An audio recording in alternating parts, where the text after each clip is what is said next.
بسم اللہ الرحمن الرحیم۔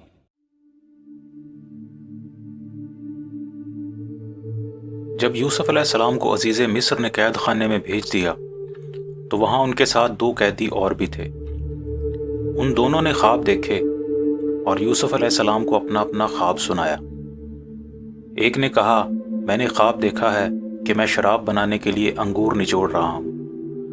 دوسرے نے کہا، میں نے خواب دیکھا ہے کہ میں سر پر روٹیاں اٹھائے ہوئے ہوں اور پرندے آ کر وہ روٹیاں کھا رہے ہیں۔ پھر ان دونوں نے یوسف علیہ السلام سے کہا کہ تم ہمیں نیک آدمی لگتے ہو، ہمارے خوابوں کی تعبیر ہمیں بتاؤ۔ یوسف علیہ السلام نے ان سے کہا، تم میں سے ایک قید خانے سے آزاد ہو جائے گا اور بادشاہ کا ساقی بنے گا، دوسرے کو پھانسی پر لٹکا دیا جائے گا اور پرندے اس کے سر کو نوچ نوچ کر کھائیں گے۔ اللہ کی طرف سے ان باتوں کا فیصلہ ہو چکا ہے۔ جس قیدی کو رہائی ملی وہ بادشاہ کا ساقی بن گیا۔ پھر ایک دن اس بادشاہ نے خواب دیکھا اور اس نے وہ خواب اپنے درباریوں سے بیان کیا۔ بادشاہ نے کہا کہ میں نے خواب دیکھا کہ 7 فربا گائیں ہیں جن کو 7 دبلی گائیں کھا رہی ہیں۔ پھر دیکھا کہ 7 سبز بالیاں ہیں اور 7 خشک بالیاں ہیں۔ کیا تم میں سے کوئی اس خواب کی تعبیر بتا سکتا ہے؟ درباریوں نے جواب دیا کہ یہ تو بہت عجیب خواب ہے، ایسے خوابوں کی تعبیر ہمارے پاس نہیں ہے۔ اتفاق سے وہ رہائی پانے والا آدمی بھی وہاں موجود تھا اور یہ سب کچھ سن رہا تھا۔ اس نے بادشاہ سے کہا، میں آپ کو اس خواب کی تعبیر بتا سکتا ہوں اگر آپ مجھے قید خانے تک جانے کی اجازت دے دیں۔ بادشاہ نے اسے اجازت دے دی تو وہ قید خانے میں یوسف علیہ السلام کے پاس پہنچا اور انہیں بادشاہ کا خواب سنایا۔ یوسف علیہ السلام نے خواب سنا اور بتایا کہ 7 سال خوب پیداوار ہوگی، پھر 7 سال قحط پڑے گا۔ جب پیداوار کے سال ہوں تو کھیتی کو اتنا ہی کاٹنا جتنی کھانے کے لیے ضروری ہو، باقی غلے کو خوشوں میں ہی رہنے دینا۔ پھر جب قحط کے سال ہوں گے تو خوشحالی کی تمام پیداوار ختم ہو جائے گی، سوائے اس غلے کے جو تم نے خوشوں میں بچا کر رکھا ہوگا۔ قحط کے بعد پھر 1 سال ایسا آئے گا اس میں خوب بارش ہوگی اور ہر چیز خوب پیدا ہوگی۔ اس آدمی نے واپس جا کر یہ تعبیر بادشاہ کو سنا دی۔ بادشاہ تعبیر سن کر بہت متاثر ہوا اور حکم دیا کہ اس آدمی کو میرے پاس لاؤ۔ بادشاہ کا آدمی قید خانے میں واپس گیا اور یوسف علیہ السلام کو بادشاہ کا پیغام دیا۔ یوسف علیہ السلام نے اس آدمی سے کہا کہ بادشاہ کے پاس واپس جاؤ اور پوچھو کہ ان عورتوں کا کیا قصہ ہے جنہوں نے اپنے ہاتھ کاٹ لیے تھے۔ یہ بات بادشاہ تک پہنچی تو اس نے تمام عورتوں کو بلایا اور پوچھا کہ بتاؤ کیا معاملہ پیش آیا تھا۔ عورتوں نے جواب دیا کہ ہم نے یوسف میں کوئی برائی نہیں دیکھی۔ اس موقع پر عزیز مصر کی بیوی بھی موجود تھی۔ جب اس نے دیکھا کہ حقیقت ظاہر ہو چکی ہے تو اس نے اقرار کر لیا کہ میں نے ہی یوسف کو پھسلایا تھا، وہ سچا ہے۔ تو اس طرح یوسف علیہ السلام کو قید خانے سے رہائی مل گئی اور بادشاہ ان کی ذہانت کا بھی قائل ہو گیا۔ بادشاہ نے یوسف علیہ السلام سے کہا، آج سے آپ ہمارے ہاں صاحب منزلت اور امور مملکت کے امین ہیں۔ اس طرح یوسف علیہ السلام کو اس ملک میں طاقت اور عزت حاصل ہوئی۔ پھر وہ اس ملک میں جہاں چاہتے تھے رہتے تھے، کوئی انہیں روکنے ٹوکنے والا نہیں تھا۔ پھر جب خواب کی تعبیر کے مطابق وہ سال شروع ہوئے جن میں قحط آیا تو یوسف علیہ السلام نے اسی دانش مندانہ تدبیر سے کام لیا جس کا ذکر انہوں نے خواب کی تعبیر بتاتے ہوئے کیا تھا۔ انہوں نے نہ صرف اپنے ملک میں قحط سالی کا مقابلہ کیا بلکہ دوسرے ممالک کو بھی غلہ فراہم کیا۔ یوسف علیہ السلام کے بھائی بھی قحط کا شکار ہوئے تو انہوں نے مصر کا رخ اختیار کیا تاکہ غلہ حاصل کر سکیں۔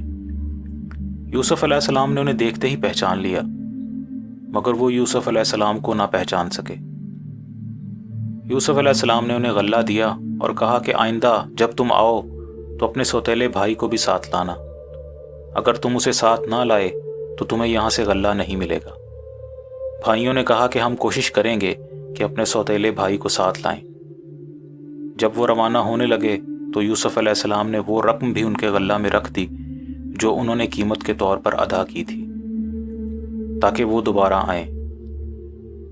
جب وہ اپنے گھر پہنچے تو انہوں نے اپنے والد یعقوب علیہ السلام سے کہا، ابا جان، اب ہمیں غلہ نہیں ملے گا جب تک ہم اپنے سوتیلے بھائی کو ساتھ نہیں لے کر جائیں گے۔ وزیر مصر کا یہی فیصلہ ہے، آپ اسے ہمارے ساتھ بھیج دیں تاکہ ہمیں مزید غلہ مل سکے، ہم اس کی حفاظت کریں گے۔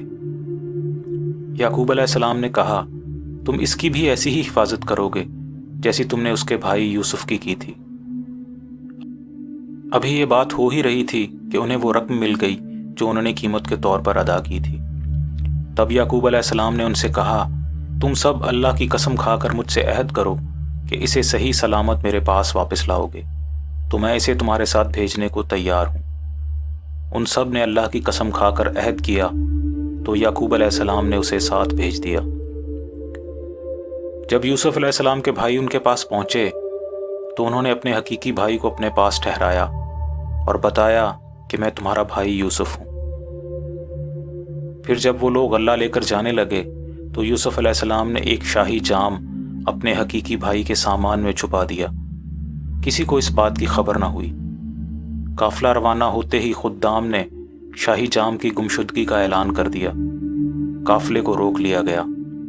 قافلے والوں نے وجہ پوچھی تو خدام نے کہا کہ شاہی جام نہیں ملتا، لہٰذا قافلے کی تلاشی لی جائے گی۔ پھر قافلے والوں کو یوسف علیہ السلام کے سامنے پیش کر دیا گیا۔ انہوں نے اپنے حقیقی بھائی کے سامان کی تلاشی سے پہلے دوسرے لوگوں کے سامان کی تلاشی لینی شروع کی اور آخر میں اپنے بھائی کے سامان سے شاہی جام برآمد کر لیا۔ یہ ایک تدبیر تھی جو یوسف علیہ السلام نے اختیار کی تاکہ وہ اپنے حقیقی بھائی کو اپنے پاس روک سکیں، ورنہ بادشاہ کے قانون کے مطابق وہ انہیں نہیں روک سکتے تھے۔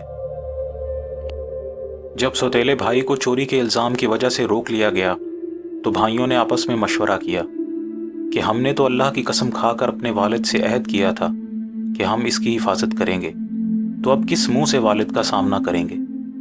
تب بڑے بھائی نے کہا، میں تو اپنے والد کا سامنا نہیں کروں گا، لہٰذا تم لوگ جاؤ اور والد کو تمام حقیقت بتاؤ۔ تو بڑے بھائی کے علاوہ دوسرے بھائی یعقوب علیہ السلام کے پاس پہنچے اور سارا واقعہ سنایا۔ یعقوب علیہ السلام نے واقعہ سن کر کہا کہ میں صبر جمیل کرتا ہوں اور اللہ بہت حکمت والا ہے۔ یہ کہہ کر ان کی طرف سے منہ موڑ لیا۔ یوسف علیہ السلام کے غم میں رو رو کر ان کی آنکھیں سفید ہو چکی تھیں۔ بیٹوں نے اپنے والد کا یہ حال دیکھا تو وہ بے حد رنجیدہ ہوئے اور دوبارہ یوسف علیہ السلام کے پاس پہنچ گئے تاکہ اپنے سوتیلے بھائی کو واپس لا سکیں۔ جب وہ یوسف علیہ السلام کے پاس پہنچے تو کہنے لگے کہ ہمارے والد بے حد تکلیف میں ہیں، ہماری مدد کی جائے۔ یوسف علیہ السلام ان سے کہنے لگے، کیا تمہیں یاد ہے کہ تم نے یوسف کے ساتھ کیا کیا تھا؟ بھائی یہ سن کر حیران رہ گئے اور کہنے لگے، آپ کون ہیں؟ یوسف علیہ السلام نے کہا، میں یوسف ہوں۔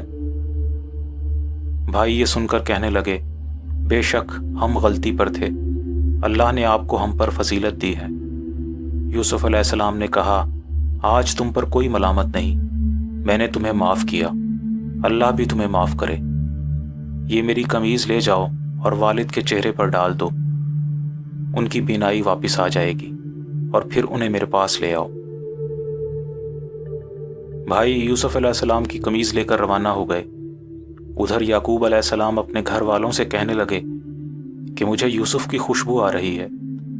گھر والوں نے کہا کہ آپ ابھی تک اسی امید پر ہیں۔ ابھی یہ بات ہو ہی رہی تھی کہ بھائی یوسف علیہ السلام کی قمیض لے کر ان کے پاس پہنچ گئے اور وہ قمیض یعقوب علیہ السلام کے چہرے پر ڈال دی۔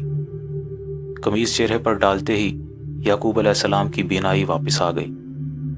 یعقوب علیہ السلام خوشی سے کہنے لگے، دیکھا، کیا میں نہیں کہتا تھا کہ اللہ کی طرف سے جو باتیں میں جانتا ہوں تم نہیں جانتے؟ بھائیوں نے کہا، بے شک ہم خطا کار ہیں، اللہ ہماری مغفرت کرے۔